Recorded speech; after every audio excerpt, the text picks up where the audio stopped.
सूरज की तपिश इतनी ज्यादा है कि बरगद के पत्तों से भी धुआं निकलता महसूस हो रहा था।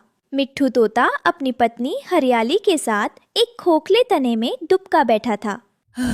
हरियाली, अब बर्दाश्त नहीं होता। चोंच सूख कर लकड़ी हो गई है। नदी का पानी भी अब उबलने लगा है। मिट्ठू, हमारे बच्चे प्यास से बेहाल हैं। कालू कौवा कह रहा था कि दूर दूर तक कहीं साया नहीं बचा। तभी कालू कौवा अपनी पत्नी गोरी कौवी के साथ वहाँ फड़फड़ाते हुए आता है।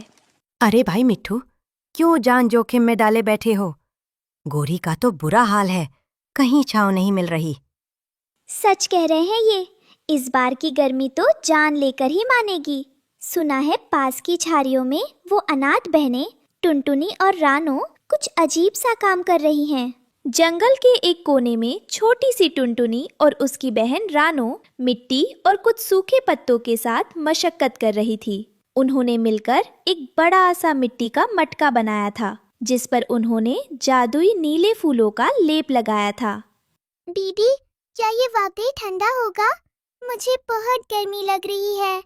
धैर्य रख, हमने इसमें जंगल के उन पुराने बरगद की जड़ों का अर्क डाला है जो पाताल का पानी पीती है।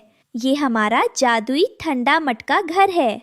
जैसे ही रानो ने उस मटके के अंदर फूंक मारी, मटके के भीतर से बर्फीली हवाएं निकलने लगी। मटका इतना बड़ा था कि उसमें कई पक्षी समा सकते थे। वाह दीदी, ये तो बर्फ जैसा ठंडा है।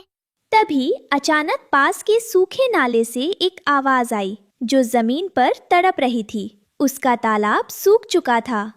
बचाओ, कोई है? मुझे थोड़ा पानी चाहिए, मेरा घर खत्म हो गया। टुनटुनी और रानो भागकर उसके पास गईं। अरे, तुम तो जल परी हो। तुम यहाँ सूखी जमीन पर क्या कर रही हो? इंसानों ने ऊपर की पहाड़ियों का पानी रोक दिया और इस गर्मी ने मेरे तालाब को भाप बना दिया। अगर मैं सूखी रही तो मैं पत्थर की बन जाऊंगी। टुनटुनी, इन्हें हमारे मटका घर में ले चलते हैं, वहाँ ठंडक है। दोनों बहनों ने मिलकर जलपरी को सहारा दिया और मटके के अंदर ले गईं। मटके के भीतर की जादुई ठंडक मिलते ही जलपरी की आंखों में चमक आ गई। मटके की ठंडक देखकर कालू की नीयत डोल गई। ओए टुनटुनी, ये मटका हमें दे दे। हम बड़े पक्षी हैं, हमें ज्यादा जगह चाहिए। और इस मछली जैसी लड़की को बाहर निकालो, ये हमारा पानी पी जाएगी।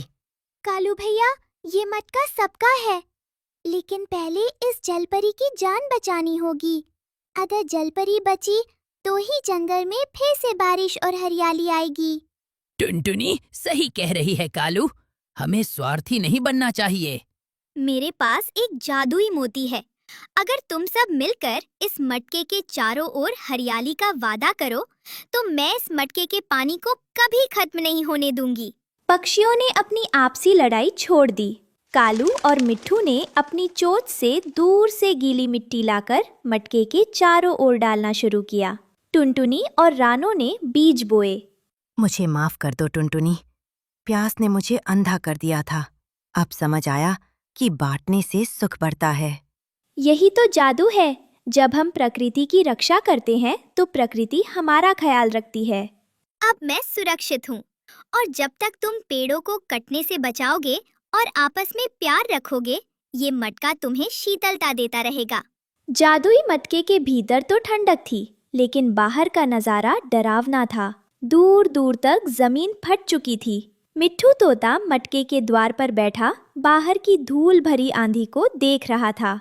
टुनटुनी, जलपरी की जान तो बच गई, लेकिन क्या हम पूरी जिंदगी इसी मटके में कैद रहेंगे? बाहर देखो, बरगद का वो पुराना पेड़ भी अब दम तोड़ रहा है।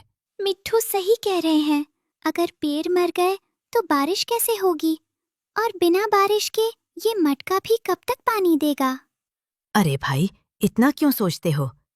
जब तक ठंडा पानी मिल रहा है, पियो और सो जाओ। बाहर निकलेंगे तो पंख जल जाएंगे। कालू भैया, अगर जड़ें सूख गई तो पहाड़ों का संगीत रुक जाएगा। मेरी जादुई शक्ति तभी तक काम करेगी जब तक धरती में नमी का एक भी कतरा बाकी है। हमें बादल बीज ढूंढने होंगे। बादल बीज? वो क्या होते हैं जलपरी दीदी? वो बीज जो ऊंचे पहाड़ों की सबसे ठंडी गुफा में छिपे हैं। अगर उन बीजों को इस मटके के जादुई पानी से सींचकर मिट्टी में बोया जाए तो वे सीधे आसमान से बादलों को खींच लाते हैं। मैं जाऊंगी। टुनटुनी, तुम यहाँ मटके का ख्याल रखना। मिट्ठू भैया, क्या आप मेरा साथ देंगे? बिल्कुल टुनटुनी। हरियाली, तुम बच्चों का ध्यान रखना। हम शाम होने से पहले लौटने की कोशिश करेंगे। अरे रुकिए, मैं और कालू भी साथ चलेंगे। आखिर इस जंगल के आसमान पर हमारा भी तो हक है। कालू थोड़ा हिचकिचाया, लेकिन गोरी के गुस्से को देखकर चुपचाप उड़ान भरने को तैयार हो गया। चारों पक्षी आसमान की ओर उड़े। सूरज की गर्मी उनके पंखों को झुलसा रही थी।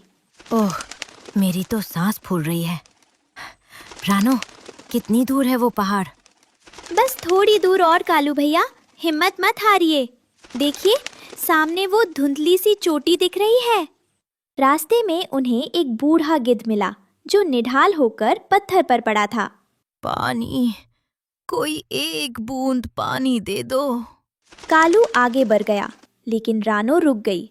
उसने अपनी छोटी सी थैली में मटके का थोड़ा सा जादुई पानी रखा था। पागल है क्या रानो? ये पानी हमारे लिए है। इस बूढ़े के पीछे वक्त बर्बाद मत कर। नहीं कालू भैया, प्यासा मरना सबसे बड़ा दुख है। रानो ने गिद्ध को पानी पिलाया। पानी पीते ही गिद्ध की आंखों में जान आ गई। बेटी, पहाड़ की गुफा का रास्ता दाहिने से है। बाएं मत जाना, वहां गर्म हवाओं का चक्रवात है। पहाड़ की चोटी पर पहुंचते ही उन्हें एक बर्फीली गुफा मिली। गुफा के भीतर नीले रंग के चमकते हुए बीज एक पत्थर के ऊपर रखे थे। जैसे ही रानो ने उन्हें छुआ, गुफा गूंज उठी। इन बीजों को ले जाने के लिए तुम्हें एक वचन देना होगा। क्या तुम अपनी सुख सुविधा का त्याग करोगे? हम वचन देते हैं कि हम अपनी प्यास से पहले धरती की प्यास बुझाएंगे।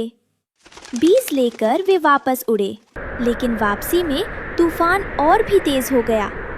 हम मर जाएंगे कालू, हमें वापस नहीं जाना चाहिए।